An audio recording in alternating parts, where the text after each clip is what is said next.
پیر دبائے دو چار نذرانے دے پھر گٹکا کھائے اور سگریٹ پیے.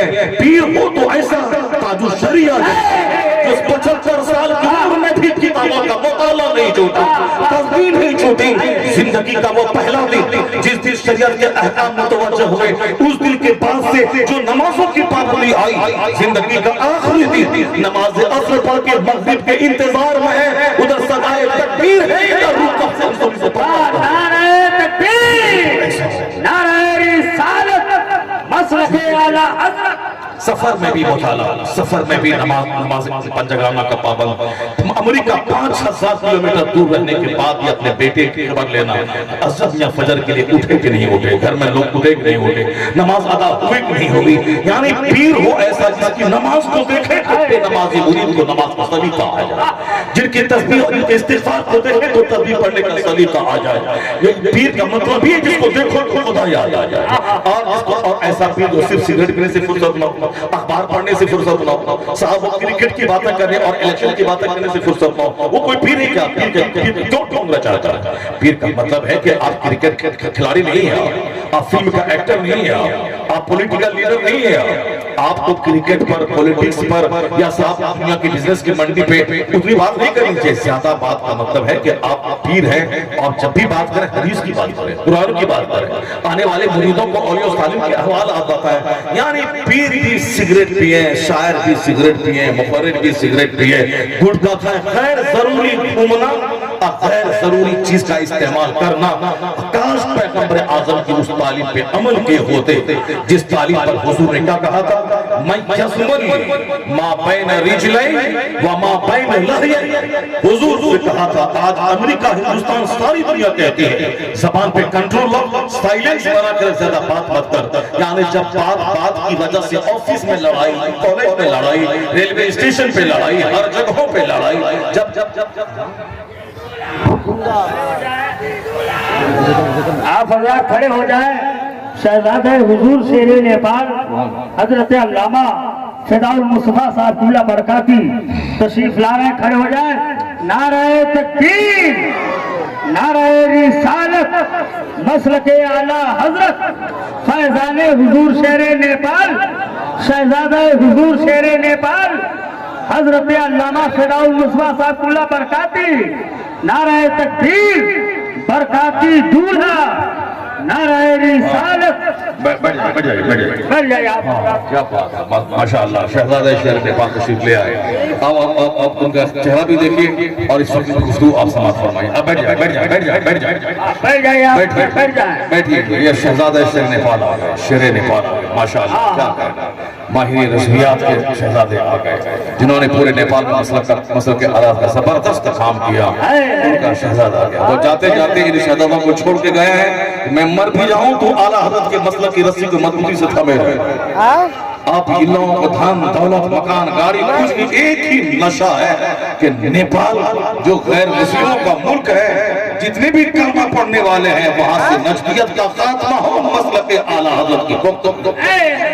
ایک ہی نعرہ ہے کہ گلی گلی میں مسلک اعلیٰ حضرت کا جھنڈا لہراتا رہے. احسان سیدی مرشدی اعلیٰ حضرت کا آج ہمارے گھروں پہ جو جھنڈے لہرا رہے ہیں, آج ہمارے مدرسوں میں جو جھنڈے لہرا رہے ہیں, اس جھنڈے کے لہرانے کے پیچھے اعلیٰ حضرت کے مشن کا زبردست بات ہے. اب تھوڑی دیر میری گفتگو آپ سماعت کر لیں, ورنہ میں بھی جذبات میں بہ کر کے اگر میں بات کرنے لگوں تو پھر اس کے بعد جو بات میں کہنا چاہتا ہوں وہ نہیں کہہ پاؤں گا.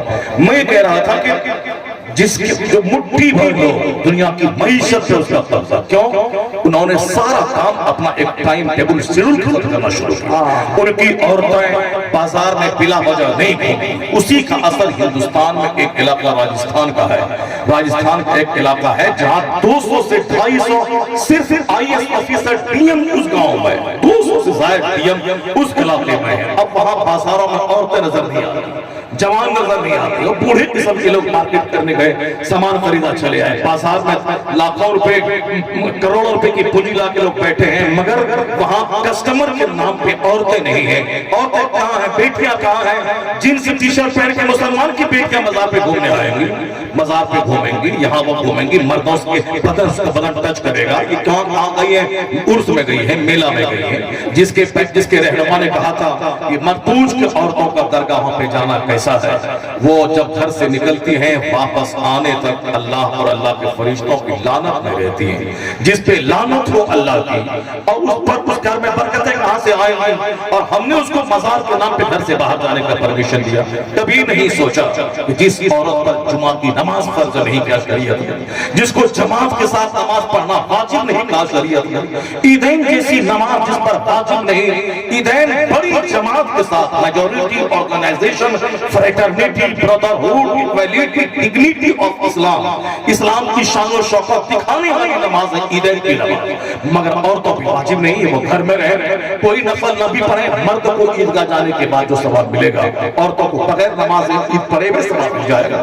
وہ گھر میں رہے, جمعہ کی نماز جو ہفتہ دن کی عید کا دن جو سب سے بڑی نماز ہے, جمعہ کی نماز 3 جمعہ لگاتار جو نہ پڑھے جس پر جمعہ فرض ہے, پھر حضور نے کیا فرمایا کہ وہ ہمارے گھروں میں سے نہیں ہے, ان کے دل پہ مہر لگ جاتی ہے. اس قدر سخت نماز, مگر یہ عورتوں پہ جمعہ فرض نہیں. وہ ظہر پڑھیں تنہا گھر میں پڑھیں, مرد کو مسجد جا کر جمعہ پڑھنے کا جو اجر ملے گا وہ اجر عورت کو گھر میں ظہر پڑھنے سے ہی مل جائے گا.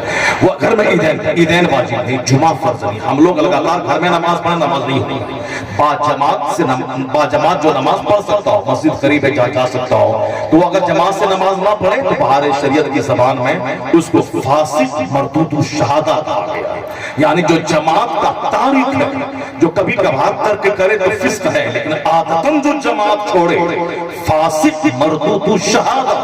کیا مطلب؟ اب اسلامی امور میں اس کی کوئی گواہی نہیں قبول کی جائے گی. وہ فاسق معلن اعلانیہ فسق کرنے والا مردود الشہادہ ہے. اس قدر جماعت کے وجوب پر اسلام نے زور دیا ہے تاکہ ایک سسٹم بنا رہے, ورنہ سب آدمی گھر میں نماز پڑھے گا, مسجد کا نظام اجڑ جائے گا. اس لیے جماعت سے نماز پڑھنا جو آسانی سے پڑھ سکتا اس پر واجب ہے, واجب ہے. اس کا ترک کرنا فسق ہے اور وہ عادتاً مردود الشہادہ ہو جائے گا. مگر عورت گھر میں تنہا پڑھے, جماعت سے نہ پڑھے, کوئی گناہ نہیں. بہتر ہے کہ آنگن میں پڑھنے سے دالان میں پڑھے, دالان میں پڑھنے سے بہتر ہے کہ بیچ گھر میں پڑھے, بیچ گھر میں پڑھنے سے بہتر ہے کہ گھر کے ایک کونے میں پڑھے. یعنی جتنی تنہائی ہو اتنا ہی بہتر ہے عورت کے لیے. اب ذرا میں پوچھنا چاہتا ہوں, جس شریعت نے جمعہ عورتوں پہ فرض نہیں کیا تاکہ وہ پردے میں رہے, جس شریعت نے عید اور بقرعید کی نماز عورتوں پہ واجب نہیں کیا تاکہ وہ پردے میں رہے, جس اسلام نے جماعت عورتوں پہ واجب نہیں کیا تاکہ وہ پردے میں رہے, چونکہ جماعت میں شریک ہونے کے لیے گھر سے نکلنا پڑے گا, جمعہ پڑھنے کے لیے گھر سے نکلنا پڑے گا, عیدین پڑھنے کے لیے گھر سے نکلنا پڑے گا. وہ گھر سے نہ نکلے, گھر میں رہے, اس لیے جماعت واجب نہیں. وہ گھر میں رہے اس لیے جمعہ فرض نہیں. وہ پردے میں رہے اس لیے عیدین واجب نہیں. تو جب نماز جمعہ جیسی نماز فرض نہیں, تو اس کو میلہ میں آنے کے لیے, مزارات میں آنے کے لیے, اس کو غیر مردوں کے ساتھ اختلاط والے ماحول میں آنے کے لیے کس نے جائز قرار دیا؟ نہیں, چند سکے کمانے کے شوق میں مجاہدین نے ان عورتوں کو آزادی دی. اگر کوئی دیکھے کہ عورت اور مرد دونوں میں کوئی اختلاط نہیں, مردوں کی تعداد 90%, عورتیں بالکل آٹے میں نوٹ کے برابر, شریعت کے مطابق عرس کہاں لگتا ہے؟ اگر کسی کو دیکھنا ہو وہ بریلی جائے اعلیٰ حضرت کے مزار پہ حاضری دے, وہ اشرفیہ جائے حافظ ملت کے مزار پہ حاضری دے, پتہ چل جائے گا کہ شریعت کے مطابق عرس کہاں منعقد ہوتا ہے. نعرہ تکبیر. ہمارے بہار میں جس عرس میں آپ جانتے ہیں مرد رہتے ہیں 40% اور صاحب 60% عورتیں رہتی ہیں. ابھی آنے میں کتنی مشقت ہوگی وہاں سے, اب ان کو کوئی ڈر نہیں ہے, ان کو ڈر نہیں ہے. وہ مرد میں گھس جائیں گی, اپنے بدن کو اس کو بدن سے ٹھیل دیں گی. یہ مرد ہی ہے جو بچ جاتا ہے. یہ مرد کو بچنا ہے, مرد کو راستے سے نیچے اتر جانا ہے. یعنی پہلے عورتیں راستے سے کنارے کنارے چلتی تھی, بچ کے چلتی تھی, اور پھر مرد ان کا چہرہ تک نہیں دیکھ پاتا تھا. مرد ان کی نظر ان کے بدن پہ پڑی فوراً نگاہیں نیچی کر لیتا تھا, اور یہ شوق سے جینس اور ٹی شرٹ پہن کے ساتھ اب مردوں کی محفل کی زینت بنے, مزارات پہ جائیں, مزارات کو ملنے کا پکنک پوائنٹ بنا دیں, میٹنگ پوائنٹ بنا دیں, مزارات پہ تقاضی کے بہانے, تقریر کے بہانے اپنے دوستوں یاروں سے گپ شپ کریں.